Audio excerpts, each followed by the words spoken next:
শুভ সকাল সবাইকে আমন্ত্রণ জানাচ্ছি মেডেল মিল্ক সোববার রাঙা সকাল অনুষ্ঠানে। রাঙা সকাল আমাদের প্রতিদিনের সকালকার আয়োজন এবং এই আয়োজনের দর্শক যারা তাদের প্রতি অনেক অনেক শুভকামনা জানিয়ে শুরু করছি আমাদের আজকের রাঙা সকাল। 2 ঘন্টা জুড়েই আয়োজন আর পুরো রাঙা সকাল পরিবারের সঙ্গে আছি কাজী রওশনারা সাকি, আছি আমি মাসুক। শুভ সকাল আমার তরফ থেকেও। সাকি যেমনটা বলছিল যে রাঙা সকাল সত্যি আমাদের প্রাণের সকাল এবং এই সকালটার জন্য আমরা সবাই অপেক্ষায় থাকি। অপেক্ষা না করে সাকির কাছে চলে যাচ্ছি। সাকি শুভ সকাল। শুভ সকাল মাসুক, কেমন আছো তুমি? আমি ভালো আছি, তুমি কেমন আছো? আমিও ভালো। যেমনটা বলছিলাম যে আজকে একদম অপেক্ষা করব না, জানিয়ে দেব দর্শকদেরকে কে আছে আমাদের সাথে। প্রিয় দর্শক, রাঙা সকালের আজকের অতিথি মেরি স্টোকস বাংলাদেশের কান্ট্রি ডিরেক্টর কিশোর ইমদাদ। চলুন তাকে স্বাগত জানাই। শুভ সকাল। শুভ সকাল, কেমন আছেন? দুজনকে শুভ সকাল। অনেক ধন্যবাদ। শুরু করব একদম শুরু থেকে, জীবনের শুরু থেকে, শৈশব থেকে। আমার জন্ম 60 দশকের মাঝামাঝি চৌমুহনী শহরে, নোয়াখালী জেলার চৌমুহনী শহরে। আমার নানা ছিলেন চৌমুহনী কলেজের অধ্যক্ষ, প্রিন্সিপাল। তো প্রিন্সিপালের যে একটা বাংলো ছিল, বাংলো প্যাটার্নের বাড়ি, সেই বাসায় আমার জন্ম। আচ্ছা। আমার যদিও জন্ম চৌমুহনীতে, কিন্তু আমার শৈশবটা কেটেছে বরিশাল শহরে। আচ্ছা। আমার বাবা ছিলেন তখন বরিশাল বিএম কলেজের অর্থনীতি বিভাগের অধ্যাপক। আচ্ছা আচ্ছা। তো বাবার চাকরির সূত্রেই আমরা বরিশালেই চলে যাই আমার জন্মের পর। শৈশবের সমস্ত স্মৃতি তাহলে বরিশালকে ঘিরে, তাই তো? আমার শৈশবের স্মৃতি বরিশালই বলা যায়। আচ্ছা। তো বরিশালে মনে হয় 1969 সালের দিকে আমি বরিশাল উদান স্কুলে ভর্তি হই। এটা একটা মিশনারি স্কুল ছিল। উদান স্কুলে ইনফ্যান্টে ভর্তি হই, ইনফ্যান্টে 1। যখন আমি 2-তে উঠি তখন স্বাধীনতা যুদ্ধ শুরু হয়ে যায়, মুক্তিযুদ্ধ। তো সেই সময় চারিদিকে একটা আতঙ্ক, অনিশ্চয়তা। তো আমার বাবা মা হয়তো বরিশাল শহরে থাকাটা নিরাপদ বোধ করছিলেন না, সেই জন্য আমাদেরকে নিয়ে আমরা একটা গ্রামে চলে যাই। গ্রামটার নাম সিঙ্গারকাঠি। এটা বরিশালের মেহেন্দিগঞ্জের পাতারহাটের একটা গ্রাম, সিঙ্গারকাঠি। আমার বাবার একজন ছাত্র ছিলেন, তিনি কয়েকজন অধ্যাপক পরিবার সহ, আমার বাবার সহকর্মী সহ কয়েকটি পরিবার নিয়ে আমরা ওই সিঙ্গারকাঠি গ্রামে আশ্রয় নিই। গ্রামে একটা, আমার মনে আছে, একটা নদী, নদীর পরে একটা মাঠ, মাঠের পরে একটা ইউনিয়ন পরিষদের একতলা একটা ভবন। সেই ভবনে আমরা কয়েকটি পরিবার বিভিন্ন কামরায় ছিলাম কয়েক মাস। তো সেই সময় একটা স্মৃতি মনে আছে, অনেক আগের ব্যাপার, আবছা আবছা মনে আছে। সেটা হলো যে একদিন দুপুরের পরে বিকেলের দিকে সবাই দেখি অজু টজু করে টুপি পরে দোয়া দরুদ করছে মুরব্বীরা, আমার বাবা চাচারা। তো আমি তো খুবই ছোট, বুঝতে পারছিলাম না কি হয়েছে। তখন বললো যে মিলিটারি এসেছে। আচ্ছা। তখন সবাই দেখলাম যে জানলা দিয়ে তাকিয়ে আছে বাইরে। তো আমিও জানলা দিয়ে, মনে পড়ে একটা ছোট একটা ছিদ্র ছিল, সেখান দিয়ে তাকিয়ে দেখি যে একটা গানবোটের সামনে কয়েকজন মিলিটারি অফিসার, পাকিস্তান আর্মির, তারা বন্দুক নিয়ে তাক করে আছে আমাদের বাড়ির দিকে। আচ্ছা। তো তখন প্রায় একটা অলৌকিক ঘটনা ঘটে। একজন মৌলভী সাহেব ওই নদীর পাড় দিয়ে যাচ্ছিলেন তসবি টিপতে। তো ওনার ডেকে বলে, এটা কি মুক্তিযোদ্ধাদের ক্যাম্প? তো উনি বললেন যে না, এটা তো মুক্তিযোদ্ধার ক্যাম্প না, এটা তো ইউনিয়ন পরিষদের অফিস। বলে এখানে কে থাকে? বলে এখানে তো আমার জানা মতে কেউ থাকে না, তালাবদ্ধ। তখন তারা আবার ওই বন্দুক গুটিয়ে গানবোটে করে পাশের গ্রামে চলে যায়। সেখানে যে তারা আবার আগুন ধরিয়ে দেয়। এটা মনে আছে যে আমরা ওই ঘটনার পর যখন বাইরে মাঠে নেমে আসি, তখন থেকে দূরে গ্রামে আগুন জ্বলছে, আগুন মানে ধোঁয়া দেখা যাচ্ছে আকাশে। সেই স্মৃতিটা আমার এখনো মনে আছে। তারপর ওখানে কয়েক মাস থাকার পরে আমার বাবা মা ওইখানেও নিরাপদ বোধ করছিলেন। তারপর আবারও বরিশাল শহরে চলে আসি। বরিশালে আলীকান্দাতে আমাদের একতলা একটা বাসা ছিল। বাসার পাশেই আরেকটা, দুটো ফ্ল্যাট, দুটো অ্যাপার্টমেন্ট। তো ওই অ্যাপার্টমেন্টে ছিলেন এক্সিকিউটিভ ইঞ্জিনিয়ার এবং ওনার ওয়াইফ ছিলেন ডাক্তার, এবং ওনার ছেলে মেয়ে জয়জুটি আমার ছোটবেলার বন্ধু বান্ধবী ছিল। তো ওই বাসার পিছনে একটা ব্যাকইয়ার্ড ছিল। ওই ব্যাকইয়ার্ডে আমাদের ট্রেঞ্চ কাটা হয়েছিল যুদ্ধের সময়, এবং বলা হয়েছিল যে যখন বোমা ফেলা হবে তখন আমরা ওই ট্রেঞ্চে আশ্রয় নিব। তো তবে এরকম মনে আছে যে প্রায় গোলাগুলি হতো এবং সাইরেন বাজতো। আমরা তখন খাটের নিচে আশ্রয় নিতাম। তো ওইখানেও বাবা মা নিরাপদ বোধ করছিলেন না। তারপর আমরা ঢাকায় স্টিমারে করে ঢাকায় চলে আসি। এবং ঢাকায় আমার নানার বাড়ি ছিল তখন সিদ্ধেশ্বরীতে, একটা 3 তলা একটা বাসা। ওখানে আমার নানা বোধহয় 3 তলায়, 2 তলা বা 3 তলায় ভাড়া ছিলেন। তো সেখানে আমাদের কয়েক মাস কাটে। সেখানেও একটা মজার স্মৃতি মনে আছে, সেটাও যুদ্ধের সময় প্রায় কারফিউ হতো, গোলাগুলি, কারফিউ এইসব। তো আমাদের বাসার ঠিক উল্টো দিকে আমার একটা ছোট একটা প্লট ছিল, সেই প্লটে 2টা রুম ছিল। তো একটা রুমে ছিলেন আমার মেঝো মামা এবং আরেকটা রুমে ছিল আমার নানার ছোট ভাই, বেলু ভাই বলে ডাকতাম ওনাকে, বেলু ভাইয়া। জি। তো ও একদিন কারফিউ চলছে, আর্মি ভ্যান আসে, ওনাদের দুইজনকে তুলে নিয়ে যায়। তো তুলে নিয়ে যাওয়ার সময় আমার মামা আমার নানাকে বলেন যে আব্বা আমার পীরকে বলেন, পীর সাহেবকে বলেন যে আমাকে নিয়ে গেছে। আচ্ছা। তো এটা বলার পরে ওদেরকে তুলে নিয়ে যায়। কিছু দূর যাওয়ার পরে তো আর্মি অফিসার বলে তোমাদের পীরকে? শেখ মুজিব? বলে না আমার পীর শেখ মুজিব না, পীরের নাম বলেন। তো এইটা বলার পরে কি মনে করে তারা আমার মামাকে ছেড়ে দেয়। কিন্তু আমার ওই যে বেলু ভাইয়া ওনাকে আবার কিছু দূর নিয়ে যায়। তো ওনার একটা বেশ সুন্দর দামি ঘড়ি ছিল, ঘড়িটা দেখে বলে তোমার ঘড়িটা তো খুব সুন্দর। তো উনি আবার ঘড়িটা খুলে ওদেরকে দিয়ে দেয়, তারপরে ওনাকেও তারা ছেড়ে দেয়। আচ্ছা। তো আমার স্বাধীনতার সময়, যুদ্ধের সময় এই স্মৃতিগুলো মনে আছে। আচ্ছা আচ্ছা, শৈশবে আসলে এ ধরনের স্মৃতিগুলো অন্যভাবে নিজের মনে প্রভাব পড়তেও পারে। সেই প্রভাবের গল্পগুলো আমরা শুনবো, কিন্তু তার আগে আপনার সম্পর্কে কিছু তথ্য আছে আমাদের কাছে, দর্শককে জানাই। জি। প্রিয় দর্শক, রাঙা সকালের আজকের অতিথি কিশোর ইমদাদ, মেরি স্টোকস বাংলাদেশের বর্তমান কান্ট্রি ডিরেক্টর। তিনি 2021 সালের সেপ্টেম্বর মাসে এ পদে যোগদান করেন। জাতীয় এবং আন্তর্জাতিক ক্ষেত্রে তার রয়েছে 2 যুগেরও বেশি সময়ের কাজের অভিজ্ঞতা, যার মধ্যে অর্ধেক সময়ই হাসপাতাল পরিচালনা ও স্বাস্থ্যসেবা ব্যবস্থাপনায়। মেরি স্টোকসে যোগদানের আগে তিনি গ্রামীণ হেলথ কেয়ার সার্ভিসেসের ব্যবস্থাপনা পরিচালক এবং সামাজিক হেলথ সায়েন্স ইনস্টিটিউট ও রিসার্চ সেন্টারের এক্সিকিউটিভ অফিসার ছিলেন। তার পেশাগত যাত্রা শুরু হয়েছিল নেসলেতে। এরপর তিনি বাংলালিংক, রহিমা ফ্রোজ এবং অ্যাপোলো হসপিটালের ঢাকাতে গুরুত্বপূর্ণ পদে কাজ করেছেন। কানাডার টেলিমার্ক ইনকর্পোরেশনে কাজের অভিজ্ঞতা তার আন্তর্জাতিক দৃষ্টিভঙ্গিকে সমৃদ্ধ করেছে। তিনি ঢাকা বিশ্ববিদ্যালয়ের IBA থেকে MBA এবং টরন্টোর জর্জ ব্রাউন কলেজ থেকে বিজনেস মার্কেটিং অ্যানালাইসিসে পোস্ট গ্রাজুয়েট সম্পন্ন করেন। তিনি MSI রিপ্রোডাক্টিভ চয়েসের অধীনস্থ সোশ্যাল বিজনেস প্রতিষ্ঠান মেরি স্টোকস বাংলাদেশের নেতৃত্ব দিচ্ছেন। সম্প্রতি তিনি মেরি স্টোকস বাংলাদেশের অধীনে MS লেডিস প্রকল্প চালু করেন, যেখানে SA এবং PAC এবং IUD সেবা প্রসার এবং মানসম্মত কাউন্সিলিং এবং ক্লায়েন্ট ফলো আপ ব্যবস্থাপনা উন্নয়নে গুরুত্ব দেন তিনি। মেরি স্টোকস বাংলাদেশ উচ্চমানের স্বাস্থ্যসেবা নিশ্চিত এবং প্রজনন স্বাস্থ্যসেবা উন্নয়নে সামাজিক প্রভাব বিস্তার করেছে। চলুন আবারও ফিরে যাচ্ছি তার কাছে। আমরা শৈশবের গল্প শুনছিলাম, আসলে যুদ্ধের বিভীষিকা এবং একই সাথে বারবার স্থান পরিবর্তন, এই জিনিসটা শৈশবে আপনার মনে কি ধরনের প্রভাব ফেলছিল? শৈশবে হ্যাঁ একটা প্রভাব তো থাকেই। প্রথমে চৌমুহনীতে আমার নানার বাড়িতে কিছুদিন কেটেছে, তারপরে বরিশালে ক্লাস 3 থেকে ক্লাস 6 পর্যন্ত আমি পড়ি। প্রথমে তো উদয়ন স্কুলের পরে তো যুদ্ধ লেগে যায়, স্বাধীনতা যুদ্ধ। তারপরে স্বাধীনতা যুদ্ধ থেকে ফিরে এসে আমি ক্লাস 2তে উদয়ন স্কুলে ক্লাস 2 সম্পন্ন করি। তারপর আমরা ক্লাস 3তে এসে আমাকে ভর্তি করা হয় বরিশাল জেলা স্কুলে। আচ্ছা। সো জেলা স্কুলে 3য় থেকে 6ষ্ঠ শ্রেণী পর্যন্ত আমি পড়েছি, ক্লাস 3 থেকে 6 পর্যন্ত। তো ওই সময় আমার বাবা 72 সালে ওনার প্রমোশন হয়ে উনি কলেজের প্রিন্সিপাল হন, অধ্যক্ষ হন। তখন আমরা প্রিন্সিপালের বাংলোতে চলে আসি। তো সেখানে আমার অনেক মধুর স্মৃতি আছে।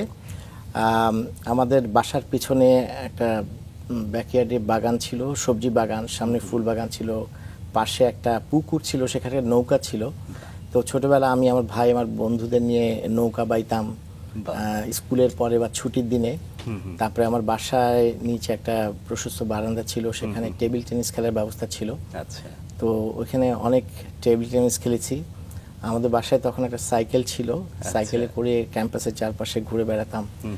তো এরকম অনেক স্মৃতি বরিশালে মনে আছে। বরিশাল BM কলেজে অনেক সাংস্কৃতিক কর্মকাণ্ড হতো, সেসবও আমরা দেখতে যেতাম আচ্ছা বাবা মায়ের সাথে। তো এরকম, এবং বরিশালে আমার ছোটবেলায় যারা বন্ধু ছিল তাদের সাথে অনেকের সাথে এখনো আমার নিয়মিত যোগাযোগ আছে। বাহ, তার মানে ছোটবেলায় খেলাধুলাটাও নিয়মিতই করা হতো? বরিশালে হ্যাঁ খেলাধুলা তো অনেক ধরনের খেলাধুলা তো করতাম, তার মধ্যে আমার সবচেয়ে প্রিয় ছিল টেবিল টেনিস। আচ্ছা, সো টেবিল টেনিস আমি স্কুল থেকে এসেই টেবিল টেনিস প্র্যাকটিস করতাম, এবং পরবর্তী যখন আমি ক্যাডেট কলেজে চলে যাই তখন আমি ওই ক্যাডেট কলেজের টেবিল টেনিস কম্পিটিশনে আমি জুনিয়র চ্যাম্পিয়ন হই। বাহ, দারুণ। বাহ। ক্যাডেট কলেজ জীবনটা নিয়েও শুনবো, তার আগে একটু জানতে চাই ক ভাই বোন ছিলেন আপনারা? আমরা 3 ভাই, আমার কোনো আচ্ছা। বোন নাই, 3 ভাই আপনার ছিলাম। অবস্থান দ্বিতীয়? আমি দ্বিতীয়, জি। আচ্ছা, তো ক্যাডেট কলেজ লাইফটা কেমন ছিল? ভালো লাগতো? শুরুতেই গিয়ে অ্যাডজাস্ট হলো নাকি একটু সময় লাগলো অ্যাডজাস্ট করতে? ক্যাডেট কলেজ তো একটা অন্যরকম জীবন, মানে জি। ক্যাডেট কলেজ, ফৌজদারহাট কলেজ এমনিতে খুব সুন্দর একটা জি, জায়গায়, জি। একদিকে সমুদ্র, একদিকে পাহাড়, এবং মাঝখানে প্রায় 175 একর জমির উপরে ক্যাডেট কলেজ। সেখানে 4টা হাউস ছিল, রবীন্দ্র, নজরুল, ফজল হক, শহীদুল্লাহ, 4টা হাউস, এবং সামনে টিচিং ব্লক, তারপরে খেলার মাঠ ছিল, বাস্কেটবল ফিল্ড, ফুটবল ফিল্ড, তারপরে ভলিবল, ক্রিকেট, সব ধরনেরই খেলার আয়োজন ছিল, ব্যবস্থা ছিল। তো আমাদেরকে নিয়মিত ওইসব খেলাধুলায় অংশগ্রহণ করতে হতো। তাছাড়াও বিভিন্ন সাংস্কৃতিক কর্মকাণ্ড ছিল। প্রতি সপ্তাহে আমাদেরকে একটা সিনেমা দেখাতে হতো। তখন তো রবিবার দিন ছিল সাপ্তাহিক ছুটি, তো শনিবার রাতে কোনো একটা সপ্তাহে বাংলা, আবার কোনো একটা সপ্তাহে ইংরেজি, অনেক হলিউডি ছবিও দেখানো হয়েছে, জি, ক্লাসিক মুভিও দেখানো হতো, আবার অন্যান্য মুভিও দেখানো হতো। এছাড়াও আমাদের একটা ছিল, আমাদের অনেক ধরনের ক্লাব ছিল, আচ্ছা, যেমন Bengali literary club, English literary club, তারপরে wood work, metal work club, debate club, current affairs club, এরকম অনেক রকমের ক্লাব ছিল। ক্যাডেট কলেজ জীবন নিয়ে আসলে আপনার অনেক অভিজ্ঞতা রয়েছে এবং অনেক স্মৃতি রয়েছে, যে স্মৃতিগুলো এখন শুনতে চাইবো। ক্যাডেট কলেজে আমার সপ্তম মান থেকে দ্বাদশ মান, মানে ক্লাস 7 থেকে 12 পর্যন্ত ক্যাডেট কলেজ পড়ি 6 বছর। তো প্রথমে যখন যাই, এটা তো একটা একেবারেই নতুন পরিবেশ, আমার তখন 12-13 বছর বয়স। তো ক্লাস 7-এ যাওয়ার পরে যে অভিজ্ঞতাটা যেটা হয়েছে, যে খুব সকালে উঠতে হতো। এটা কি ফৌজদারহাট ক্যাডেট কলেজের কথা বলছেন? ফৌজদারহাট ক্যাডেট কলেজের কথা বলছি। ভোর 5টায় বিউগল বাজতো, তখন আমাদের সবাইকে ঘুম থেকে উঠে যেতে হতো, উঠে হাত মুখ ধুয়ে আমাদের ফিজিক্যাল ট্রেনিংয়ে যেতে হতো, পিটি প্যারেড গ্রাউন্ডে। সেখানে হাফ প্যান্ট, তারপরে টি শার্ট এবং কেস পরে আমরা সবাই চলে যেতাম। তো সেখানে আমাদের একটা চক্কর আছে, ওই চক্করটাতে 4বার চক্কর দিতে হতো, তারপরে পিটি হতো, প্যারেড প্র্যাকটিস হতো, তারপরে আবার আধা ঘন্টা পরে আমরা হাউসে ফিরে আসতাম। আচ্ছা, আসার পরে আবার গোসল টোসল করে আবার প্রস্তুতি, খাকি ড্রেস পরে আবার যেতাম ডাইনিং হলে, সেখানে ব্রেকফাস্ট। সো ব্রেকফাস্টের পরে আমরা চলে যেতাম ক্লাসে, সরাসরি ক্লাসে চলে যেতাম। আমাদের বইপত্র কিন্তু ক্লাসেই থাকতো। তো প্রথমে যে ক্লাসটা হচ্ছে কুইজ, মানে ক্লাসে 25 জন, তো 2টা পক্ষ থাকতো, এক পক্ষ আরেক পক্ষকে কুইজ করতো, মানে বিভিন্ন কারেন্ট অ্যাফেয়ার্স বা যে কোনো বিষয়ে আমরা কুইজ কম্পিটিশন হতো। এই জন্য আমাদের আবার প্রস্তুতি নিতে হতো। তো আমাদের হাউসে একটা রিডিং রুম ছিল, তো আগের দিন আমরা ওই রিডিং রুমে বিভিন্ন পত্রপত্রিকা রাখা হতো, তো সেগুলো পড়তাম এবং সেখান থেকে টুকে রাখতাম যে আগামীকাল কি প্রশ্ন করব। আচ্ছা, তো ওইটা ওই সকালে ওই কারণে যেটা হয়েছে, যে পত্রপত্রিকার পর একটা অভ্যাস গড়ে উঠেছে। তারপরে তো কুইজ কম্পিটিশন হতো, কুইজের পরে নিয়মিত ক্লাস শুরু হতো, বাংলা, ইংরেজি, গণিত, বিজ্ঞান এবং অন্যান্য ক্লাস চলতো। এই সকাল 8টা থেকে 1টা পর্যন্ত ক্লাস হতো। ক্লাসের পরে আমরা আবার চলে আসতাম ডাইনিং হলে, সেখানে আমাদের লাঞ্চ টাইমের পরে আমরা চলে আসতাম হাউসে, সেখানে 1 ঘন্টা ফ্রি টাইমের পরে 1 ঘন্টা রেস্ট টাইম, তারপর 1 ঘন্টা ফ্রি টাইমে আমরা নিজের মতো কাজ করতে পারতাম। তবু আমাদের আগামী দিনের জন্য প্রস্তুতি নিতে হতো, বেল পালিশ করা, শু পালিশ করা, এইসব নানা রকম। ক্যাডেট কলেজের আসলে ডিসিপ্লিনের জায়গাটা সত্যিকার অর্থে চমৎকার, বিধায়ী আসলে ক্যাডেট কলেজের অনন্য একটা জায়গা রয়েছে। স্যার, এত স্মুথ ভাবে আপনি পার হয়ে যাচ্ছেন যে পড়াশোনাকালীন সময়ে কোনো কিছু চাপ তৈরি হয়েছিল কিনা সেটা আমরা হারিয়ে যাচ্ছি। আসলে চাপের মধ্যে দিয়ে যখন আমরা সফল হই বা স্রোতের বিপরীতে হেঁটে যখন সফল হই, সেই সফলতা কিন্তু আরো চ্যালেঞ্জিং, আরো সুন্দর। আমরা একটু কি কষ্ট হতো সেগুলো একটু শুনি। ক্যাডেট কলেজে তো আসলে একটা কঠিন নিয়ম কানুনের মধ্যে বড় হয়েছি, তার মধ্যে আমরা অনেক মজা করেছি, অনেক আনন্দ করেছি। তো আমাদের এখানে পানিশমেন্ট প্রথা ছিল, পানিশমেন্ট, সিনিয়ররা জুনিয়রদেরকে পানিশমেন্ট দিতে পারতো, যে কোনো ভুল ত্রুটি হলে তবে পানিশমেন্ট একটা নিয়ম ছিল, কেউ কাউকে মারধর করতে পারতো না।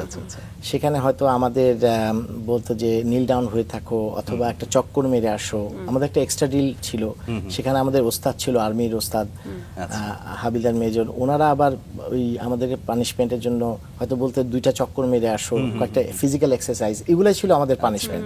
তো বেসিক্যালি ওগুলো আমাদেরকে যেটা করেছে যে ওইটা আমাদের আরো শারীরিক সক্ষমতা এবং মানসিক সক্ষমতাও বাড়িয়েছে, এবং পানিশমেন্ট যে একটা স্বাভাবিক বিষয় ওটা আমরা মেনে নিয়েছিলাম।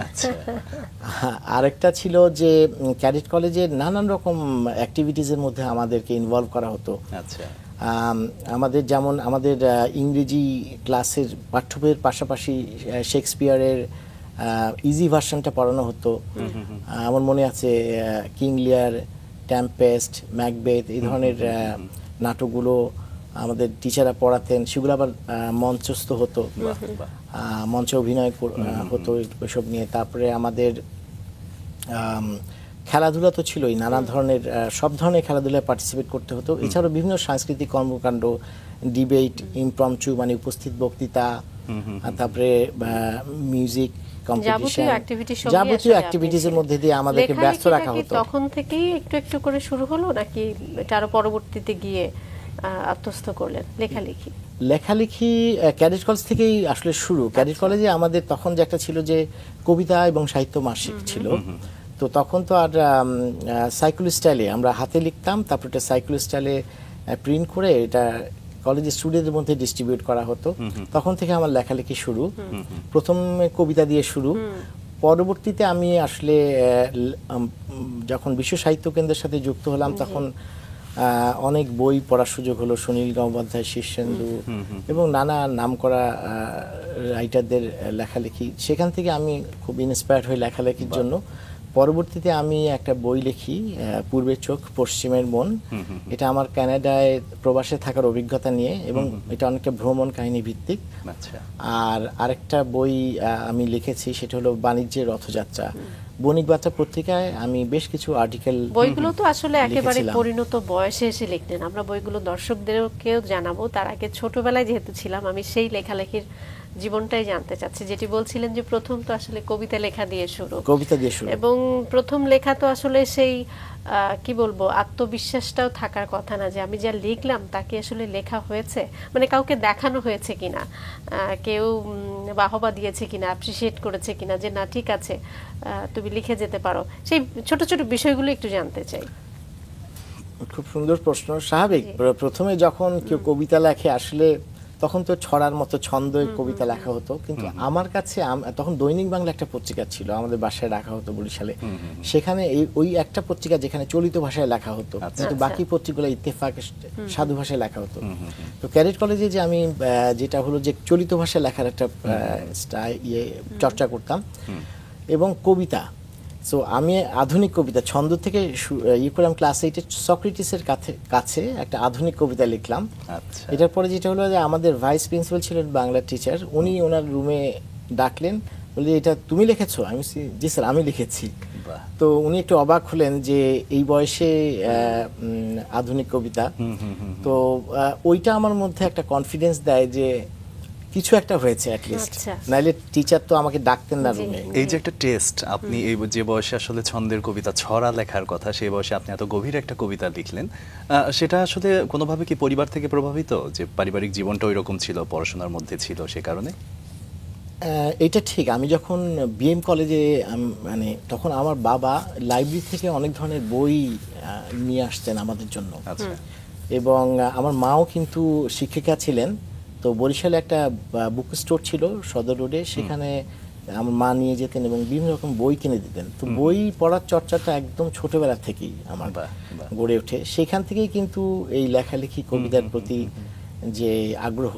এবং আমার মনে আছে আমরা খুব ছোট যখন ক্লাস 3-4-এ পড়ি, তখন আমার আম্মা ওই মানে আমাদের বাসার বারান্দায় আমার ভাই, আমি এবং আমাদের বন্ধু বান্ধব নিয়ে একটা চর্চা ছিল যে কবিতা লেখার চর্চা বা ছোট ছোট লেখার একটা চর্চা ছিল। তো সেখান থেকে আমার মনে হয় কবিতার প্রতি আমার আগ্রহ ভীষণ খুব সৃজনশীল। ছোটবেলা থেকেই।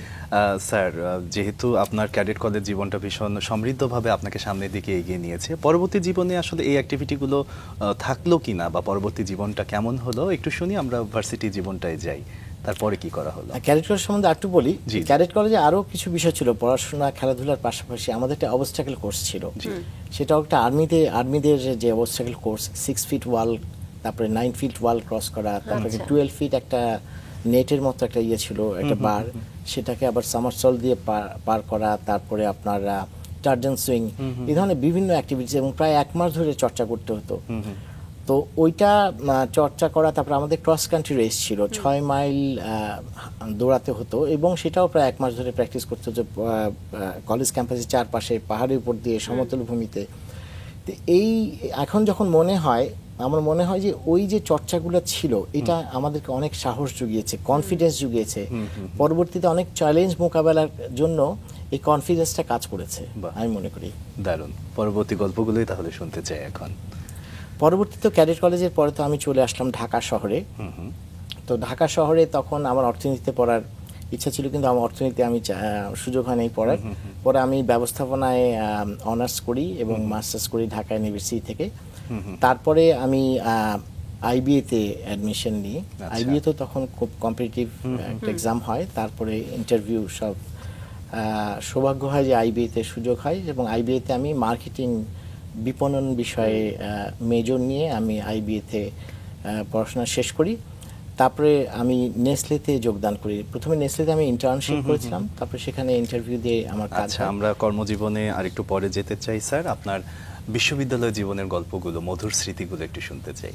বিশ্ববিদ্যালয়ে অনেক ঘটনা তো আছে, তো একটা ঘটনা বলি, এটা আইবিএরই। আইবিএ তো বিশ্ববিদ্যালয় একটা ইনস্টিটিউট, সেখানে একটা কোর্সে আমাদের খুব রিগোরাস কোর্স ছিল, যে রাইট টাইমে কুইজ দেওয়া, অ্যাসাইনমেন্ট দেওয়া, টার্ম এক্সাম, এবং ওগুলো যদি আপনি অ্যাটেন্ড করতে না পারেন তাহলে কিন্তু ওই অনেকে ড্রপ আউট হয়ে যেত। তো আমি একটা এক্সাম দিতে পারিনি, আমার একটু অসুস্থ ছিলাম, খুব সময় জন্ডিস হয়েছিল। তখন আমার এক বন্ধু ছিল, সে অ্যাকাউন্টিংয়ে, তো অ্যাকাউন্টিংয়ের ওই কোর্সটাতে তার সাথে আমি স্যারের বাসায় চলে যাই। তো স্যারকে বলি, স্যার আমি যদি এই পরীক্ষাটা তো আমি মিস করেছি, এটা যদি আমি ফেল করে যাই, তাহলে আমার তো আইবিএ থেকে হয়তো বের হয়ে যেতে হবে, ড্রপ আউট। তো উনি খুব কড়া কথা শুনে নেন, আমি স্যারের নাম বলছি না। পরে উনি কীভাবে বললেন, উনি একটা অ্যাসাইনমেন্ট দিলেন, বলে ওই অ্যাসাইনমেন্টটা ও নিজে করবে। আমার অ্যাকাউন্টিংয়ের যে বন্ধু, ওকে বললেন তুমি কোনো সাহায্য করতে পারো না, ও একা নিজে করে তারপর আমাকে সাবমিট করবে। তারপরে যদি আমি সন্তুষ্ট হই তাইলে হয়তো আমাকে ওই বিষয়ে পাশ করাবেন। তো এই ঘটনাটা খুব মনে পড়ে। আচ্ছা, শিক্ষকদের এই ধরনের মিষ্টি পানিশমেন্ট আসলে আমাদেরকে পরবর্তীতে অনেক সমৃদ্ধ করে। ভার্সিটি জীবনের বন্ধু বান্ধব, সেই জায়গাটা একটু শুনি, কেমন ছিল? বিশ্ববিদ্যালয়ে তো অনেক বন্ধু বান্ধব হয়েছে, এবং তারা সবাই বেশিরভাগই বিভিন্ন জায়গায় প্রতিষ্ঠিত। তাদের সাথে এখনো আমার বন্ধুত্বপূর্ণ সুসম্পর্ক আছে। কেউ ব্যাংকে, কেউ অন্যান্য প্রতিষ্ঠানে বিভিন্ন গুরুত্বপূর্ণ পজিশনে কাজ, সবাই যার যার জায়গা থেকে সফলতার সাথে। স্বাধীন জীবন তো আসলে ক্যাডেট জীবন থেকে যখন আপনি বিশ্ববিদ্যালয় জীবন আসেন, স্বাভাবিকভাবেই তো আসলে বিশ্ববিদ্যালয় জীবনটা একটু ওপেন না, মানে আমরা ভাবি একটু মনে হলো যেন উন্মুক্ত। সেটা আসলে কতটা উপভোগ করছিলেন বা কেমন লাগছিল? জি, প্রথম যেটা হয় ক্যাডেট কলেজের ছেলেদের, কলেজ থেকে একটা ডিসিপ্লিন বা একটা একাডেমিক পরিবেশে থাকার পরে একটা উন্মুক্ত পরিবেশে বিভিন্ন জায়গা থেকে স্টুডেন্টরা আসছে, সেখানে বিগ ক্যাম্পাস, সেখানে তো একটা মিশতে যে খুব সমস্যা হয়ে যায়, বিশেষ করে মেয়েদের সাথে। আমরা তো ক্যাডেট কলেজের ছেলেরা একসাথে বড় হয়েছি, মেয়েদের সাথে আমাদের তেমন কোনো বন্ধুত্বপূর্ণ সম্পর্ক হয় নাই, তো কিছুটা তো সমস্যা হয়। তো পরবর্তী জীবনে সেটা কেটে যায়। আচ্ছা, আপনি কানাডায় কখন গেলেন? আমি জানতে চাচ্ছি যে জর্জ ব্রাউন কলেজে আপনি পড়াশোনা করেছেন, সেটা কি আসলে বিশ্ববিদ্যালয় জীবন শেষ করে কোনো স্কলারশিপ নিয়ে, নাকি আসলে পার্সোনালি? আচ্ছা, কানাডার ব্যাপারটা হলো, আমি তো প্রথমে নেসলেতে 2 বছর কাজ করলাম, তারপরে ইতুচু কর্পোরেশন, একটা জাপানিজ কোম্পানি, সেখানে আমি 4 বছর পড়ি। তো আমার ইচ্ছে ছিল আসলে নর্থ আমেরিকা থেকে একটা পোস্ট গ্রাজুয়েশন করার, এটা কিন্তু আমি যখন আমেরিকাতে মাস্টার্স করার পরে আমেরিকাতে এমবিএ করার জন্য অ্যাপ্লাই করি, 3টে ইউনিভার্সিটিতে অ্যাডমিশন নিয়েছিলাম, কিন্তু আমার ভিসা হয়নি। আমার ভাই তখন আমেরিকার গ্রিন কার্ড হোল্ডার, তো তো ওখানে আমাকে বলেছিল you don't have a strong family ties to come back to your country. তো এই ভিসা না পাওয়াতে মনটা খুবই খারাপ হয়ে যায়। আর তখন আসলে অনেক লেখালেখি করে মানে অ্যাডমিশন নিতে হতো, প্রায় 1 বছরের প্রস্তুতি লাগে, জিম্যাট দিতে হতো, টোফেল দিতে হতো এসব। তো সব কিছু ব্যর্থ হয়ে যাতে মনটা খুব খারাপ হয়ে যায়, তখনই আমার একটা জেদ ছিল যে আমি যেভাবে হোক নর্থ আমেরিকাতে আমার যে ইচ্ছাটা সেটা পূরণ করব। তো আমি যখন ইতুচু কর্পোরেশনে কাজ করি তখন একটা সেলস কনফারেন্সের শেরাটন হোটেল, এখনকার বোধহয় ইন্টারকন্টিনেন্টাল। জি, ওই হোটেলে একটা কনফারেন্স হচ্ছিল। তো কনফারেন্সের যে লাঞ্চ ব্রেক, তখন লাঞ্চ ব্রেকে দেখি যে রিসেপশনের পাশে একটা অ্যাডভার্টাইজমেন্ট। ওখানে একজন ক্যানাডিয়ান লয়ার, উনি বলছেন যে যারা কানাডা ইমিগ্রেশনের জন্য ইচ্ছুক তারা ওনার সাথে সাক্ষাৎ করতে পারে। তো আমি আমার এক কলিগ নিয়ে ওনার সাথে দেখা করলাম। উনি আমাদের প্রোফাইল দেখলেন বলে যে তোমাদের হয়ে যাওয়ার সম্ভাবনা আছে। আচ্ছা। তো তারপরে আমি ইমিগ্রেশনের জন্য অ্যাপ্লাই করি। আমার সেন্টার ছিল সিঙ্গাপুর। তো সেটাও সময় লাগে। আমরা বলি যে যাওয়াটা যত সহজ, আসলে প্রকৃত অত সহজ না, অনেক কাগজপত্র, তারপরে আমার ইন্টারভিউ নেওয়া হয়েছে, নেওয়ার পরে তারপরে আমার ইমিগ্রেশন হয়ে যায়। তো আমি যখন ওই যে বলেছিলাম যে সিঙ্গাপুর ইন্টারভিউ দেওয়ার পরে আমার ইমিগ্রেশনটা হয়ে যায়, এটাও 2-3 বছর প্রক্রিয়াটা হয়। তো মাঝখানে আমার বিয়ে হয়, বিয়ের পরে আমার একটা কন্যা সন্তান হয়। ওর বয়স তখন মাত্র 6 মাস। তখন আমি ভিসা অফিসারকে বললাম যে ওর তো বয়স 6 মাস, আমি একটু সময় নিতে চাই। তো ওনারা আমাকে 1 বছর সময় দিলেন, আমার ভিসাটা এক্সটেন্ড করলেন। কিন্তু 1 বছরের মধ্যে আমাকে ল্যান্ড করতে হবে যদি আমি ওখানে ইমিগ্রেশন চাই, পার্মানেন্ট রেসিডেন্সি। তো আমার মেয়ে লাবিবার যখন 1.5 বছর বয়স, তখন আমি আমার স্ত্রী সহ কানাডায় যাই ব্রিটিশ এয়ারওয়েজে। তখন সরাসরি কোনো বিমান ছিল না, ব্রিটিশ এয়ারওয়েজে লন্ডন হয়ে টরন্টোতে। তো সেখানে আরো নতুন পরিবেশ এবং নতুন কালচার। তো সেখানেও অনেক স্ট্রাগল ছিল আমার। তো সেখানে প্রথমে যেটা হয় যে আমি কয়েক মাস চাকরি বাকরি চেষ্টা করার পরে ওয়ালমার্ট, আপনারা ওয়ালমার্টের নাম জানেন, ইন্টারন্যাশনাল রিটেল চেইন, ওয়ালমার্টে অ্যাসিস্ট্যান্ট ম্যানেজার পজিশনে আমার একটা চাকরি হয়। তো সেখানে কিছুদিন কাজ করার পরে আমি আরেকটা ডিটেল চলে আসি, কারণ ওখানে খুব রিগোরাস একটা ইয়ে ছিল, অনেক ঘন্টা কাজ করতে হতো, সকাল 7টা থেকে প্রায় সন্ধ্যা 7টা পর্যন্ত 5-6 দিন কাজ করতে হতো। তো পরিবারকে সময় দিতে পারতাম না, আমার মেয়ে অনেক ছোট, তাকেও বেবিসিটারের কাছে নিয়ে যাওয়া, তারপরে আমার ওয়াইফও কাজ করতেন, সবকিছু মিলে কুলি উঠতে পারছিলাম না। তখন আমি আরেকটা রিটেল চেনে চলে আসি, সেখানে কাজটা একটু সহজ ছিল, 9টা থেকে 5টা। এটা বেসিক্যালি দোকানদারই বলা যায়, একটা দোকানের অ্যাসিস্ট্যান্ট ম্যানেজার এবং ইটন সেন্টার, ওইখানে একটা শপ আছে, শোকেস টেলিমার্কেট কর্পোরেটের একটা স্টোর, সেখানে অ্যাসিস্ট্যান্ট ম্যানেজার হিসেবে জয়েন করি। তারপরে বছরখানেক পরে সেখানে আমার প্রমোশন পেয়ে, স্টোরটা ভালোই করছিল, প্রমোশন পেয়ে স্টোর ম্যানেজার হই। তো সেখানে আরেক বছর, মানে 2 বছর ওখানে কাজ করি। কিন্তু একশো সময় মনে হলো দোকানদারি করা আসলে আমার কাজ না, বা দোকানদারি করার জন্য আমি কানাডা আসি নাই। আমি এসেছি মূলত আমার নর্থ আমেরিকান যে ডিগ্রিটা, তখন আমি এমবিএ করার জন্য অ্যাপ্লাই করি। তখন আমার এক শিক্ষিকা, উনি আমাকে বললেন যে, উনি আমার ক্যারিকুলাম দেখে বললেন যে তোমরা যে এমবিএতে যেই বই পড়েছো বা যে ক্যারিকুলাম, এখানেও প্রায় একই রকম। তো আরেকটা এমবিএ রিপিট না করে তুমি বরঞ্চ বিজনেস অ্যানালাইসিস ওই দিকে করতে পারো, মার্কেটিং একটা বিশেষ শাখা। সো তখন আমি জর্জ বার্ন কলেজে, উনি আমাকে রেফার করেন যে ওখানে একটা বিজনেস অ্যানালিটিক্সের কোর্স আছে, ওইটা তোমার জন্য অনেক চাকরির জন্য অনেক সহায়ক হবে। তখন ওই কোর্সটাতে আমি ভর্তি হই। এটা একটা বেশ অ্যাডভান্স কোর্স, ডেটাবেজ মার্কেটিং এবং ডেটা অ্যানালিটিক্স নিয়ে কাজ। তো সেই কোর্সটা আমার আসলে পরবর্তী জীবনে অনেক কাজে দিয়েছে। আজকে যে AI, artificial intelligence, data analytics, এই বিষয়গুলো ওখানে পড়ানো হয়েছিল। তো ওই কোর্সটা আমি সাফল্যের সাথে সম্পন্ন করি। তারপরে আরও কয়েকটা কোম্পানিতে চুক্তিভিত্তিক কাজ করি, বিভিন্ন অ্যাসাইনমেন্টে কাজ করি। কিন্তু একটা সময় আমার কানাডাতে ভাল লাগছিল না, দেশে ফিরে আসার জন্য মন টানছিল। তখন আমার স্ত্রীকেও বললাম যে আসলে আমরা দেশেই ফিরে যাই, এখানে তো অনেক বছর হলো, নাগরিকত্ব পেয়েছি। ওখানে প্রায় 5 বছর ছিলাম, 2001 থেকে 6 সাল পর্যন্ত। 6 সালের শেষের দিকে আমরা ফিরে আসি। এসে আমি Bangla link, Orascom telecom Egyptian company, Bangla লিংকে যোগদান করি। সেটাও আরেকটা নতুন সেক্টর। আচ্ছা, বাংলা লিংকের কাজের অভিজ্ঞতাগুলো আসলে বিস্তারিত শুনবো, কিন্তু তার আগে শুনতে চাই, বাংলাদেশে আপনি সর্বোচ্চ বিদ্যাপীঠে পড়ে গেছেন, দেশের বাইরে গিয়েও আপনি বেশ ভালো ইউনিভার্সিটিতে পড়লেন। দুই দেশের শিক্ষা ব্যবস্থাপনার মধ্যে আপনার কাছে কোনো সামঞ্জস্য বা অসামঞ্জস্য মনে হচ্ছিল কিনা, যদি কম্পেয়ার করেন? অবশ্যই বেশ কিছু পার্থক্য তো আছে। আমাদের যে শিক্ষা ব্যবস্থায় সেখানে পাঠ্য বইয়ের উপর অনেক বেশি জোর দেওয়া হয়, এবং স্কুলেও তো মুখস্থ বিদ্যা, এবং যারা ভালো মুখস্থ করতে পারে তারাই কিন্তু ভালো রেজাল্ট করে।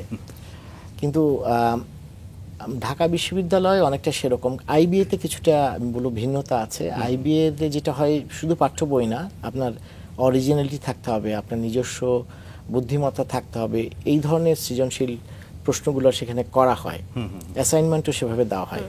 কানাডাতেও অনেকটা সেরকম, যে আপনাকে যে ধরনের অ্যাসাইনমেন্টগুলো দেওয়া হবে সেটা সেই অ্যাসাইনমেন্টটা সম্পন্ন করতে হলে আপনার পাঠ্য বই তো পড়তেই হবে, থিওরিটা জানতেই হবে, তারপরেও আপনাকে নিজস্বতা থাকতে হবে, আর মৌলিক কিছু গবেষণা থাকতে হবে। একটা অ্যাসাইনমেন্ট দিলে ওই কোম্পানিতে কাজ করে আমাকে ওই কোম্পানির যে অ্যাসাইনমেন্ট সেটা সম্পন্ন করতে পারলেই তখন টিচার আমাকে ওই অ্যাসাইনমেন্টে হয়তো পাশ করাবেন। তো আমি বলবো যে অনেকটা কর্মমুখী এবং প্র্যাকটিক্যাল এডুকেশন। আচ্ছা, কর্মমুখী এবং প্র্যাকটিক্যাল এডুকেশনের অভিজ্ঞতা নিয়ে বাংলাদেশে এসে আপনি বাংলা লিংকে জয়েন করলেন। বাংলা লিংকে জয়েন করলাম। বাংলা লিংক তো টেলিকম সেক্টর, সবাই জানেন। তো সেখানে আমার কাজ করার ইচ্ছে ছিল মার্কেটিং ডিপার্টমেন্টে, কিন্তু আমার কাজের সুযোগ হয় কাস্টমার কেয়ার ডিপার্টমেন্টে। ওখানে যে সিইও উনি আমার ইন্টারভিউ নিয়েছিলেন, তো উনি বলেন যে আপনি যেই সেক্টরে কাজ করেছেন, তো এটা আমাদের কাস্টমার কেয়ারে একটা সেক্টর আছে সিআরএম, কাস্টমার রিলেশনশিপ ম্যানেজমেন্ট, সেখানে আপনার এই অভিজ্ঞতাগুলো কাজে লাগাতে পারবেন। তো আমি সেখানে এন্টারপ্রাইজ রিলেশনশিপ, যেটা কর্পোরেট ক্লায়েন্টদের ডেটাবেস নিয়ে কাজ করেছি, এবং কল সেন্টার এক্সেস স্ট্র্যাটেজি এসব নিয়ে কাজ করেছি। তারপরে বাংলা লিংকে যখন আমি কাজ করি তখন একদিন বিকেলবেলা একটা ফোন কল পাই রহিম আফসোস গ্রুপের এইচআর হেড, রহিম আফসোস গ্রুপ এইচআর হেড। উনি আমার পূর্ব পরিচিত, আমার এক সিনিয়র ভাই। উনি ফোন করলেন যে তুমি একদিন আমার অফিসে আসো, আমার চায়ের দাওয়াত দিলেন। আচ্ছা, তো ওনার অফিসে গেলাম। যাওয়ার পর উনি বললেন যে আগোরাতে তোমার তো রিটেল এক্সপিরিয়েন্স আছে, আমরা আগোরার অপারেশন হেড, একজন জেনারেল ম্যানেজার আমাদের এখানে প্রয়োজন, তুমি কি ইন্টারেস্টেড কিনা? আচ্ছা। তো আমি দেখলাম যে এটা আমার জন্য ভালো হবে ক্যারিয়ারের দিক থেকে, তো আমি বললাম ওয়াই নট। তো তখন উনি ইন্টারভিউর ব্যবস্থা করলেন। তো সেখানে আমারও চাকরির সুযোগ হলো, কাজ করার সুযোগ হলো। তো আগুরাতে আমি কিছুদিন কাজ করি। তো আগুরাতে কাজ করার পরে তারপরে আমি চলে আসি অ্যাপোলো হাসপাতালে। আচ্ছা, অ্যাপোলো হসপিটালে আপনি হোম কেয়ার সার্ভিস চালুর পিছনে অনেক ভূমিকা রেখেছেন, যে ভূমিকাগুলো একটু শুনি, এবং এখানে আসলে অনুপ্রেরণা কি ছিল আপনার? আচ্ছা, অ্যাপোলো হসপিটাল তো একটা বিশাল অভিজ্ঞতা বলবো। এটা একটা আন্তর্জাতিক মানের একটু ট্র্যাকের বাইরেও একরকম, যদিও স্বাস্থ্য ব্যবস্থাপনা নিয়ে আপনি কাজ করেছেন, একটু ট্র্যাকের বাইরেও বলা যাবে। হ্যাঁ, অবশ্যই ট্র্যাকের বাইরে। আমি যদি দেখেন যে আমার ক্যারিয়ারটা, আমি কিন্তু এক ট্র্যাক থেকে আরেক ট্র্যাকে পরিবর্তন হয়েছে। এটার একটা কারণ হলো যে আমি চ্যালেঞ্জ দিতে পছন্দ করি, সবসময় নতুন নতুন কাজ করা, ইনোভেশন, এইদিকে আমার একটা ঝোঁক আছে। কিন্তু পরবর্তী স্বাস্থ্য সেক্টরে আসার পরে আমার মনে হলো এটাই আমার সেক্টর। কারণ হয়তো আমি আগে আমার মনের মতো হয়তো কোনো সেক্টর খুঁজে পাচ্ছিলাম না। তো এটা একটা কারণ আছে আমি বলবো। তো অ্যাপোলো হাসপাতালে যখন আমি ইন্টারভিউ দিলাম, আমার ওখানে জব হলো, তখন আমাদের চিফ অপারেটিং অফিসার, যিনি আমার লাইন ম্যানেজার ছিলেন, উনি বললেন যে আপনাকে সিলেক্ট করা হয়েছে, কিন্তু আপনি একটা কাজ করেন, আগে হাসপাতালে ঘুরে দেখেন, 1 সপ্তাহ সময় নেন, তারপরে আমাকে জানান। আমি বলছি কেন স্যার? বললো যে আপনার সিভি আমি দেখেছি যে আপনি একটা কোম্পানি 2 বছর 3 বছর এর বেশি কাজ করেন না। তো আমরা চাই একজন লং টার্ম অ্যাসোসিয়েশন থাকবে এরকম। আপনার কাজটা এই হসপিটাল পছন্দ হয় কিনা, এই কাজটা আপনি পারবেন কিনা সেটা জানান। তো আমি বুঝতে পারলাম। তখন আমি হসপিটালে ঘুরে দেখলাম, পরের দিন অনেকে বললাম স্যার আমি এখানেই কাজ করব। আচ্ছা। তো অ্যাপোলো হাসপাতালে কাজ করতে যে অনেকে বিচিত্র অভিজ্ঞতা হয়েছে। সেখানে অনেক নামকরা লোকজন আসে এবং সেলিব্রিটিও এসছেন। তো একটা জিনিস কি, ওখানে মানুষ যখন অসুস্থ হয়ে আসে, বিপদের সময় আসে, তো ওই সময় তাদেরকে হেল্প করতে পারা, তাদেরকে কাউন্সিলিং করতে পারা, এটার মধ্যে এই কাজটা করতে যে আমি দেখলাম আমার আমার এক ধরনের ভালো লাগা তৈরি হয়েছে, মনের এক ধরনের প্রশান্তি। এটা কিন্তু আমি আগে বুঝতে পারিনি। তো তখন আমি মনে করলাম এই সেক্টরটা আমি কাজ করতে চাই, যেখানে কাজের পাশাপাশি মানুষের বিপদের পাশে দাঁড়ানো যায়, মানুষকে সহায়তা করা যায়। তো ওইখানে আমি বেশ কিছু উদ্যোগ নিই। একটা ছিল যে আইসিইউ এবং ওটি, ওখানে অনেক কাজে আমি করতে হয়েছে, আইসিইউ ম্যানেজমেন্ট, ওটি ম্যানেজমেন্ট, তারপরে আপনার ডায়াগনস্টিক, ওপিডি, আইপিডি, ফার্মেসি, বিভিন্ন ইউনিটে কাজ করতে হয়েছে। তো আইসিইউতে যখন কাজ করতে যাই তখন দেখি যে যখন একজন রুগী আইসিইউতে ঢুকে যায়, মানে ভর্তি হয়ে যায়, তখন আত্মীয় স্বজন থেকে পুরোপুরি বিচ্ছিন্ন এবং আত্মীয় স্বজন খুবই শঙ্কিত থাকে যে রুগীর কি অবস্থা, এবং তেমন কিন্তু যোগাযোগ থাকে না। তখন আমরা একটা ব্রিফিং রুম করলাম, যে আইসিইউর সামনে একটা পেশেন্ট ব্রিফিং রুম, যেখানে ডাক্তাররা এসে পেশেন্টের আত্মীয় স্বজনদেরকে পেশেন্টের অবস্থা সম্বন্ধে জানাবে। তারপর আমরা একটা টিভি স্ক্রিন দিলাম, যেখানে পেশেন্টকে দেখতে পারে, কারণ ইনফেকশন কন্ট্রোলের জন্য আইসিইউতে এক্সেসটা খুবই রেস্ট্রিক্টেড। খুব সংকটাপন্ন রুগী ছাড়া আসলে তার অ্যাটেন্ডেন্টকে অ্যালাউ করা হয় না ভেতরে। তো তারপরে ওটিতেও একই অবস্থা, যখন অপারেশন থিয়েটার চলে যায় তখন তো মানুষ খুবই আশঙ্কা থাকে, তার আত্মীয় স্বজন খুবই একটা শঙ্কার মধ্যে থাকে রোগীর কি অবস্থা। সেখানেও একটা ব্রিফিং রুম করলাম। তারপরে হোম সার্ভিসের কথা বললেন, হোম কেয়ার সার্ভিস। অনেক রুগী আছে, বেডরিডেন পেশেন্ট, স্ট্রোক পেশেন্ট, যারা কোনোভাবে হাসপাতালে আসতে পারেন, তাদের স্যাম্পল কালেকশনের দরকার হয়, তাদের ওষুধগুলো পৌঁছে দিতে হয়, তাদের নার্সিং কেয়ারের দরকার হয়। তখন আমি আমাদের সিইও, যিনি প্রধান নির্বাহী ছিলেন, তার কাছে বললাম। তো উনি বললেন ঠিক আছে, একটা হোম কেয়ার সার্ভিস চালু করা যেতে পারে। তখনই আমি হোম কেয়ার সার্ভিসের উদ্যোগটা নিই। এরপরে আপনি সামাজিক ব্যবসা একটি মডেল, যেটি নিয়ে আপনি কাজ করলেন আমাদের বর্তমান মাননীয় প্রধান উপদেষ্টা অধ্যাপক ডক্টর মোহাম্মদ ইউনূসের সঙ্গে। সেই অভিজ্ঞতাটাও একটু ছোট্ট করে জানবো। আমি যখন অ্যাপোলো হাসপাতালে কাজ করি শেষের দিকে, মানে প্রায় 7 বছর হয়ে গেছে, তখন আমার এক এক্স কলিগ, তো উনি গ্রামীণ গ্রুপে কাজ করতেন। তো উনি একদিন হাসপাতালে আসলেন, যে উনি বললেন যে প্রফেসর ইউনূস ওখানে একটা গ্রামীণ গ্রুপে একটা হাসপাতাল করতে চান, 500 বেড এবং মাল্টি ডিসিপ্লিনারি টারশারি কেয়ার, উন্নত মানের হাসপাতাল। সেই হাসপাতালে কাজ করার আমার ইন্টারেস্ট আছে কিনা।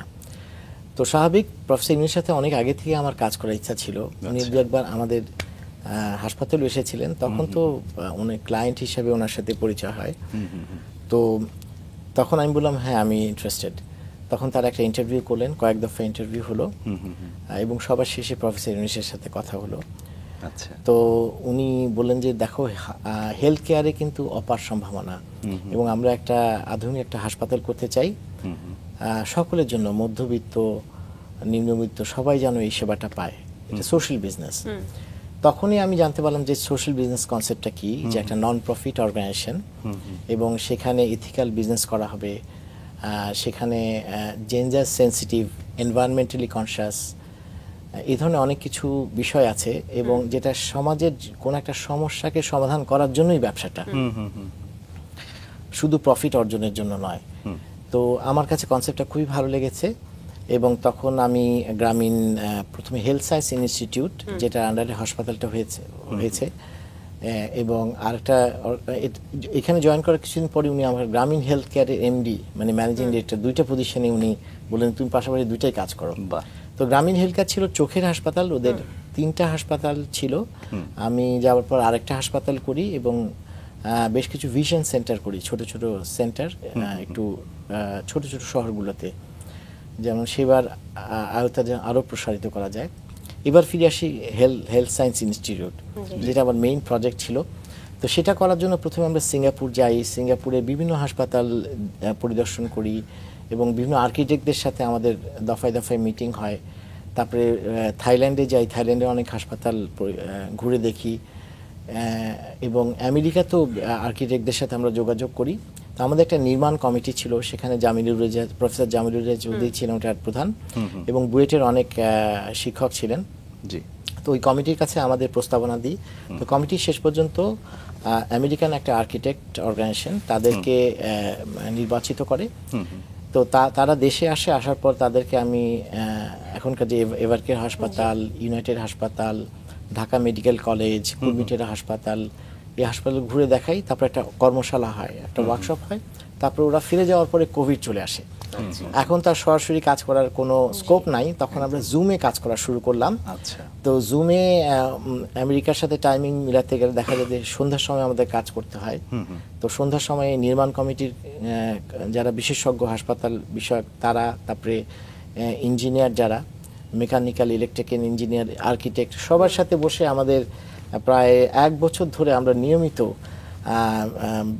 এই ডিজাইনটা নিয়ে কাজ করেছি। এই ডিজাইনটা নিয়ে কাজ করতে যে আমার অনেক অভিজ্ঞতা হয়েছে। একটা আধুনিক হাসপাতালে এত বিষয় থাকে, ওটি, আধুনিক ওটি কেমন হবে, আধুনিক আইসিইউ কেমন হবে, এবং পেশেন্টদের যে রুম সেটার পাশে পেশেন্টদের মানসিক স্বাস্থ্যের জন্য বেশ কিছু বিষয়, যেমন প্রকৃতির সাথে যেন তাদের একটা যোগাযোগ থাকে, এরকম অনেক কিছু ইন্টারেস্টিং বিষয় আছে যেটা ওই হসপিটালটা ডিজাইন করতে যে আমি শিখেছি। এটা একটা আমার জন্য একটা বিশাল অভিজ্ঞতা, যেটা আমি মনে করি যে পরবর্তী জীবনে কাজে লাগবে। স্যার আপনার কাছে জানতে চাইবো যে মেরি স্টোপসে যোগদান করলেন, যোগদানের পরে আসলে কি কি ধরনের পরিবর্তনগুলো আপনি আনা শুরু করলেন? মেরি স্টোপস বাংলাদেশ 1988 সাল থেকেই বাংলাদেশে কাজ করছে। এটা একটা আন্তর্জাতিক স্বাস্থ্যসেবা প্রতিষ্ঠান এবং এদের যাত্রা শুরু হয়েছিল মূলত ফ্যামিলি প্ল্যানিং এবং এমআর সার্ভিস দেওয়ার মধ্যে দিয়ে এবং সাধারণ নারীদের সাধারণ স্বাস্থ্যসেবা। তো 35টি দেশে এদের কার্যক্রম আছে। তো বাংলাদেশে কার্যক্রম শুরু হয়েছিল 1988 সালে। চট্টগ্রামের ওয়ান নিজাম রোডে একটা ছোট একটা ক্লিনিক দিয়ে শুরু হয়েছিল, পরিবার পরিকল্পনা দিয়ে শুরু হয়েছিল। পরবর্তীতে অনেক ধরনের কাজে মেরি স্টোপস সম্পৃক্ত হয়, মাঠ পর্যায়ের অনেক ধরনের স্বাস্থ্যসেবা কার্যক্রম চালিয়ে গেছে। তো আমি যখন জয়েন করি, এই যে এতদিন ধরে ছিল ইন্টারন্যাশনাল এনজিও, আমি যখন জয়েন করি তখন আমার প্রথম যে ইন্টারভিউটা হয় সেটা ছিল এখানকার রিজিওনাল ডিরেক্টর নিকোল রাইটগিভার। তো উনিও কেনেডিয়ান, বাট উনি আবার ইউকেতে ওখানে কাজ করেন। জি জি। তো ওনার সাথে একটা খুব ইনফর্মাল ডিসকাশন হয়েছিল, কারণ প্রফেসর ইউনুসের যে গ্রামীণ হেলথ কেয়ার থেকে আসলে আমার কোথাও যাওয়ার ইচ্ছা ছিল না। তো তখন উনি আমাকে বললেন যে I understand you are working in a big project with professor Yunus, কিন্তু এইখানে আমরা যেটা করতেছি, we want to transform the NGO to a social business. তো আমি মনে করি আপনার যে অভিজ্ঞতা এবং আপনি হাসপাতালে যে কাজ করেছেন, এখানে আপনি অনেক অবদান রাখতে পারবেন। কিন্তু তখনও আমি খুব একটা কনভিন্স ছিলাম না। তার কিছুদিন পরে উনি আমাকে টেক্সট করলেন যে আমাদের গ্লোবাল সিও সাইমন কুক আপনার সাথে কথা বলতে চাই। তো আমি ভাবলাম বিষয়টা অন্য পর্যায়ে চলে যাচ্ছে। আমি ঠিক আছে। তো সাইমন কুকের সাথে আমার একটা অনলাইনে একটা সাক্ষাৎকার হলো। তো সাইমন কুক আমাকে আমার মতটা বদলে ফেললেন। উনি বললেন যে দেখেন, আমরা আপনি যেই যেটা বললেন যে সোশ্যাল বিজনেস, আমরা কিন্তু সেটাই চাচ্ছি, এনজিও থেকে সোশ্যাল বিজনেস সাস্টেনেবল মডেলে স্বাস্থ্যসেবাটা দিয়ে যাওয়া। কারণ এনজিওতে যেটা হয় যে ডোনার একটা প্রজেক্টের জন্য একটা ডোনেশন দিল, ধরুন একটা এলাকায়, খুলনা এলাকায় হয়তো অথবা গাজীপুর এলাকায় একটা যারা গার্মেন্টস ওয়ার্কার তাদের জন্য প্রজেক্ট দিল, প্রজেক্টের টাকা শেষ, ওই স্বাস্থ্যসেবার কার্যক্রমও শেষ। তো এটা কন্টিনিউটি থাকে না। তো সাস্টেনেবিলিটির জন্য উনি বলেন যে আমরা সোশ্যাল বিজনেস যে মডেলটাতে যেতে চাই, এবং যেহেতু আপনার অভিজ্ঞতা আছে আপনাকে আমাদের দরকার। তো একটা পর্যায়ে আমি কনভিন্স হয়ে গেলাম। তো তখন প্রফেসর ইউনুসকে আমি একটা ইমেল করলাম, কারণ তখন তো কোভিড টাইম, স্যারের সাথে যে অনুমতি নিব সেটারও উপায় ছিল না। আর আমিও একটু শঙ্কিত ছিলাম, স্যার কি মনে করবেন যে উনি আমাকে এখানে নিয়ে আসলেন একটা হসপিটাল প্রজেক্টে। যদিও হসপিটালে আমার অনেক কাজ ওখানে করেছি, তখন আমি স্যারকে খুব পোলাইটলি লিখলাম যে স্যার আপনি যেই কাজের জন্য আমাকে নিয়ে এসেছিলেন এখানে, সেটা তো অনেকটাই আমি সম্পন্ন করেছি, যে হসপিটাল ডিজাইনটা শেষ হয়েছে, তারপরে আপনার গ্রামীণ হেলথ কেয়ারের আরেকটা হাসপাতাল করেছি সাতক্ষীরাতে, সেটাও ভালোভাবে চলছে। তা এখন আমি একটা সোশ্যাল বিজনেসে অন্য একটা অর্গানাইজেশনে কাজ করতে চাই। তো উনি ইমেল করার পরে উনি 1 সপ্তাহ কোনো উত্তর দেন নাই। আমার মধ্যে একটা অপরাধবোধ কাজ করছিল, সংখ্যা কাজ করছিল। পরে 1 সপ্তাহ পরে বললেন ঠিক আছে, তুমি যদি সোশ্যাল বিজনেসে কাজ করতে চাও, যেহেতু তুমি মনস্থির করেছে, ঠিক আছে তুমি যেতে পারো। তারপরে ওনার অনুমতি নিয়ে আমি মেরি স্টোপসে জয়েন করি। সো মেরি স্টোপস এনজিও থেকে যে ট্রান্সফরমেশন টু সোশ্যাল বিজনেস, এটা খুব অনেক চ্যালেঞ্জিং ছিল। একটা এনজিও মাইন্ডসেট, সেখান থেকে আবার সোশ্যাল বিজনেস মাইন্ডসেটে যাওয়া। তো সাস্টেনেবিলিটি মানে ডোনার ফান্ড এমনি কমে যাচ্ছে, সারা বিশ্বে কিন্তু সব এনজিওতে ডোনার ফান্ড ড্রাস্টিক্যালি কমে এসেছে। আচ্ছা। তো এই অবস্থায় যদি আপনি সাস্টেনেবল মডেলে মানে প্রতিষ্ঠানকে চালাতে না পারেন, প্রতিষ্ঠানকে বন্ধ হয়ে যাবে। অনেক কর্মী ছাঁটাই হয়েছে, অনেক প্রতিষ্ঠান বন্ধ হয়ে গেছে। তো ম্যারি স্টোপসে আমরা যে উদ্যোগগুলো গ্রহণ করেছি, আমি যেটা এসে যে আমাদের ম্যাটার্নিটি হাসপাতালে 6টা ম্যাটার্নিটি হাসপাতাল আছে। সো ম্যাটার্নিটি হাসপাতালগুলোতে আধুনিকায়ন করেছি, ওখানে ল্যাব সার্ভিসটাকে আধুনিকায়ন করেছি, ফার্মেসি চেইন চালু করেছি, ওখানে স্বাস্থ্যসেবায় ডাইভার্সিফিকেশন এনেছি, নারীদের স্বাস্থ্যসেবার জন্য বিভিন্ন প্যাকেজ চালু করেছি। আমরা একটা ক্যাম্পেইন করেছি, এটার নাম হলো এভরি স্টেজ অফ উইমেন, মানে নারীর জীবনের প্রতিটি অধ্যায়। প্রথম অধ্যায় কি, যে কিশোরী, আকাঙ্ক্ষায় ডানামেলা কিশোরী, তারপরে অভিলাষী তরুণী, তারপর মমতাময়ী মা, এবং যে শেষের স্টেজটা সেটা হলো গিয়ে অগ্রজর প্রবীণা বা সিনিয়র সেনোরা। তো প্রত্যেকটা স্টেজেই কিন্তু মেয়েদের স্বাস্থ্য সমস্যা এক এক ধরনের স্বাস্থ্য সমস্যা হয়, এবং আমরা বলি যে উইমেন এম্পাওয়ারমেন্ট। নারী যদি সুস্বাস্থ্যের অধিকারী না হয় তাহলে কিভাবে এম্পাওয়ারমেন্ট হবে? সে তো যে কাজের জায়গাটাতে সেখানে যদি সে সফল হতে চায় তাকে সুস্বাস্থ্যের অধিকারী হতে হবে। তো সেই লক্ষ্যেই কিন্তু আমাদের এই যে women empowerment, that is our anchor value, সেটাকে সামনে রেখে আমরা এভরি স্টেজ অফ উইমেন ক্যাম্পেইনটা চালু করেছি, নারীর জীবনের প্রতিটি অধ্যায়। তো একটা উদাহরণ দিই, সেটা হলো আমাদের একটা প্যাকেজ আছে অ্যান্টিনেটাল প্যাকেজ। আচ্ছা, সেটা কি, নারীরা যখন প্রথম গর্ভবতী হয় তখন 4টা ভিজিট, বিশ্ব স্বাস্থ্য সংস্থা বলে 4টা ভিজিট, কমপক্ষে 4টা জরুরি। প্রথম ভিজিটটার আমরা নাম দিয়েছি প্রথমা, প্রথম 12 সপ্তাহে, মানে ফার্স্ট ট্রাইমেস্টারে প্রথমা। এখানে কি হয়, কনসালটেন্টের সাথে সে আলাপ করে, তার মনে অনেক সংখ্যা থাকে, প্রথমবার যারা গর্ভবতী হয়েছে তাদের মনে অনেক সংখ্যা থাকে, তো সেই সব দূর করা, তাদের শারীরিক পরীক্ষা নিরীক্ষায় এবং তাদের বার্থ পরিকল্পনা বা জন্ম পরিকল্পনা কেমন হবে সেই সম্বন্ধে একটা আইডিয়া দেওয়া। তারপরে যেই দ্বিতীয় ভিজিট, সেটার নাম আমরা দিয়েছি প্রতিভা। প্রতিভা কেন? এই কারণে যে আমাদের দেশে যে নারীরা, গর্ভবতী নারীরা, ওরা অনেকেই কিন্তু তারা পুষ্টি সম্পর্কে খুব একটা সচেতন না, ফাস্টফুডে অভ্যস্ত হয়ে পড়ছে এবং তাদের পছন্দ মতো খাবার খাচ্ছে। কিন্তু এই অবস্থায় যে শিশুর পুষ্টির জন্য তাদের বিশেষ সুষম খাবার খেতে হবে, পুষ্টিকর খাবার খেতে হবে, এই সম্বন্ধে একটা ধারণা দেওয়া হয়। এছাড়াও তাদের লাইফস্টাইল কেমন হবে সেটা সম্বন্ধেও ধারণা দেওয়া হয়। এই পর্যায়ে কিছু পরীক্ষা নিরীক্ষা করা হয়। তারপরে দ্বিতীয় পর্যায়ে হলো 20 থেকে 24 সালের মধ্যে, 20 থেকে 24 সপ্তাহের মধ্যে। তারপরে তৃতীয় যেই ভিজিটটা, সেটার নাম দিয়েছি আমরা পরিচয়। অনেকেই বলে কি পরিচয় কেন, ছেলে হবে না মেয়ে হবে? আমি বলছি না, সেটা নয়। এটা হলো মায়ের সাথে শিশুর যে বন্ধনটা তৈরি হয়, কারণ শিশু তখন মায়ের গর্ভে বেড়ে ওঠে, এই বন্ধনটা তৈরি হয়, সেটার জন্য এই ভিজিটটার নাম দিয়েছি, এই পর্যায়টার নাম দিয়েছি পরিচয়। আচ্ছা। এবং সেই পরিচয় ভিজিটে যেটা হয়, আল্ট্রাসাউন্ড করা হয় এবং নানা রকম পরীক্ষা নিরীক্ষা করা হয়, এবং ওই পর্যায়টাতে আর কি, এটাও একটা খুব ইম্পর্টেন্ট ভিজিট। তারপর প্রকাশ, মানে শিশু প্রকাশিত হবে, সেজন্য পৃথিবীতে প্রকাশিত হবে, সেই জন্য সেই পর্যায়টা, এটা একদম 36 থেকে 40 সপ্তাহের মধ্যে। এই 4টা ভিজিট অত্যন্ত জরুরি।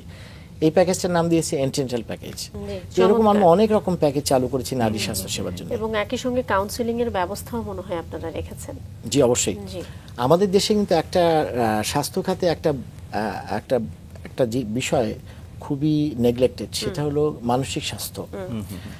সো তো এই জন্য আমরা যেটা চালু করেছি, যে যেমন গর্ভবতী অবস্থায় কিন্তু নানা রকম মানসিক অবস্থার মধ্যে দিয়ে যায়, হরমোনাল চেঞ্জ হয় নারীদের, এবং তো ওই জন্য আমরা একটা কাউন্সিলিং সার্ভিস চালু করেছি। আমাদের প্রশিক্ষিত কাউন্সিলররা মানসিক স্বাস্থ্যের জন্য কাউন্সিলিং করে থাকেন এবং নানা রকম তাদের উপদেশ দিয়ে থাকেন। এইটা আমরা চালু করেছি। পাশাপাশি যে কাউন্সিলিং, সেটাও আমরা চালু করেছি। মেরি স্টোপস নিয়ে আসলে আপনাদের পরিকল্পনা আসলে বিশদ অনেক কিছু আসলে আমরা সামনে পেতে যাচ্ছি, যে বিষয়গুলোর জন্য আপনাকে শুভকামনা থাকলো, এবং ভবিষ্যতে চলচ্চিত্র নির্মাণের ইচ্ছা আছে, এই বিষয়টাও আমরা জেনেছি আপনার সম্পর্কে। কিন্তু আমরা চলে এসেছি আমাদের আজকের আয়োজনের একদমই শেষ পর্যায়ে। দর্শকদেরকে যদি আপনি কিছু বলতে চান। দর্শকদেরকে আমি বলবো যে আমরা যেইখানে আছি সেখানে যদি আমরা আমাদের কাজটা নিষ্ঠার সাথে করি, সততার সাথে করি, সেটা নিজের জন্য যেমন ভালো এবং সমাজের জন্য কিছু করা, এটা একটা সেলফ স্যাটিসফ্যাকশন নিয়ে আসে এবং নিজের উন্নতিও সেভাবে হয়। আরেকটা বিষয় আমি বলবো যে আমাদের একটা, আমি কিন্তু বেশ কিছু সামাজিক কর্মকাণ্ডের সাথে জড়িত। আমাদের একটা পারিবারিক ওয়েলফেয়ার ট্রাস্ট আছে, মালুমা ওয়েলফেয়ার ট্রাস্ট। আমরা একটা স্কুল চালাই। এটা চালাতে যে আমার মনে হয়েছে যে মানুষের মধ্যে দুইটা সত্তা আছে, একটা সেলফিশ সত্তা, আর একটা হলো সেলফলেসনেস। সেলফিশ তো আমরা জানি, বাড়ি গাড়ি বিষয় সম্পত্তি করা এইসব। আর সেলফলেস হলো অপরের জন্য কিছু করা। সো আপনি যখন অপরের জন্য কিছু করতে পারবেন, সমাজের জন্য কিছু করতে পারবেন, সেটাও কিন্তু আপনার মধ্যে একটা প্রশান্তি নিয়ে আসে। আমি মনে হয় আমাদের সবাইকে এই কাজটা করা উচিত। ধন্যবাদ।